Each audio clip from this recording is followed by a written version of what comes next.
Hey, first graders, I'm here for a read aloud. I am going to read you today Holler Loudly. It is written by Cynthia Lettich Smith and illustrated by Barry Gott. This book is so fun and special to me. I mean, many of you know Miss Lumsden can be pretty loud if she needs to be. And you know I'm the baby of my family with 5 older siblings. And so Miss Lumsden grew up learning how to be very loud so that people could hear her. So this is a book that's super fun for me. Holler Loudly. Mama and Daddy Loudly named their baby Holler because he cried so loud. So loud that the pecans fell from the pecan tree and the prickly pear cacti sprouted more needles. So loud that every hound dog in the county rolled up his ears and tossed back his head to bay. So loud that the armadillos woke from their naps and the turkey vultures dropped their feathers. Hush, folks would tell Holler. Hush! Mama and Daddy loved their son. They tried everything to get Holler to speak more softly. When he was a baby, they said hush nicely. When he was a toddler, they said hush sternly. And finally, when he was old enough to go to school, they found themselves shouting hush, but it was no use. Every few generations, a loudly baby was just born loud, and Holler had been the lucky one. Holler loved school. He loved art and music. He loved reading and writing. He loved facts and figures. But every time he exclaimed, Yippee-tee-yo! I love math! His words came out too loud. So loud that Mr. Smarty's chalk burst into dust and the students ducked for cover. Minnie Bell said, hush, nobody cares. Jimmy Joe said, hush, you're annoying. And Mr. Smarty said, hush, no recess for you. Holler didn't like missing recess. How he wished folks didn't mind his voice. Holler loved to go to the big old theater. He loved to stand in line for tickets. He loved to sit in the velvet seats, and he loved to see the show. But every time he exclaimed, Yee-haw! I love movies! His words came out too loud. So loud that he rattled the chandelier and flattened Miss Poofy's hairdo. The ticket seller called, hush! I'm trying to count change. The lovebirds called, hush, here come the previews. And the usher called, hush, you've got to go. Holler didn't like having to leave the movie theater. How he wished folks didn't mind his voice.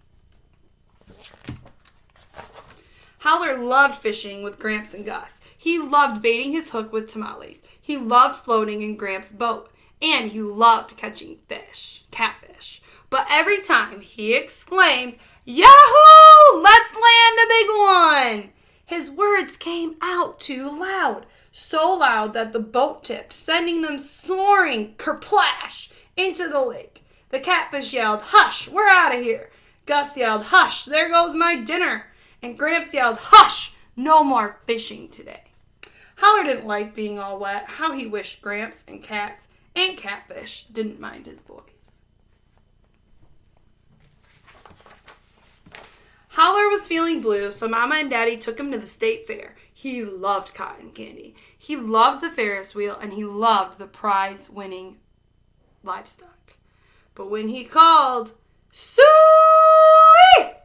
Holler was so loud that the hogs broke free, and the cattle stampeded, and the whole fair shut down.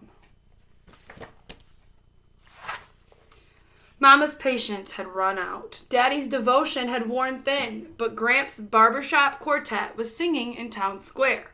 So they went to hear it. Holler loved Gramps. He loved Gramps' cat Gus, and he loved their barbershop quartet. Howdy! Looks like rain! Holler yelled over the singing. Hush! Daddy scolded. You're a distraction. Hush! Mama scolded. No one can hear the music. Hush! The whole town scolded. That's enough, says the baby. So finally, Holler hushed, and the quartets crooned on. It didn't seem fair, though. Nobody was telling Mr. Smarty to stop thinking, or Miss Poofy to take down her hair, or Gus to give up fishing, or Gramps to forget his songs. Did folks want Holler to hush forever? Being loud was part of who he was. Would they ever appreciate his company, voice and all? Holler took comfort listening to the quartet. He loved songs about cowboys, and he loved songs about best girls. He loved songs about love and little doggies. And Holler realized something. When it was quiet, he could listen better. Quiet times could be just fine. Just then, Holler looked at the sky. A tornado! It could flatten the town. Right then, Holler knew in his heart that, sure, there were times to be quiet, but there were also times to be loud. Alrighty!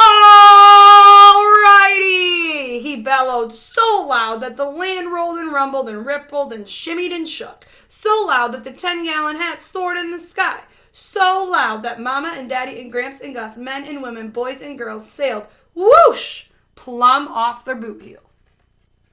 Fell right over. Go away! Holler shouted at the tornado, which blew a raspberry at him. I mean it, he threatened. On his way to the gazebo. Bah ha ha, laughed the twister. Listen up, you big bag of wind. This here is my town, and you best skedaddle. And Holler was so loud, so absolutely, positively, knee-shaking, earthquaking loud that the tornado blew into 1,000 sweet, tiny, teeny, breezy breezes. Not one with an ounce of sass. It was official. Not only was Holler the loudest boy in history, he was also a hero. Yippee-tee-yee-yo, everyone hollered. Yee-haw. Yahoo, yahoo, yahoo, sang the barbershop quartet. Mama and Daddy sighed. Alrighty. In the future, Gramps declared, when you're loud, nobody's gonna mind.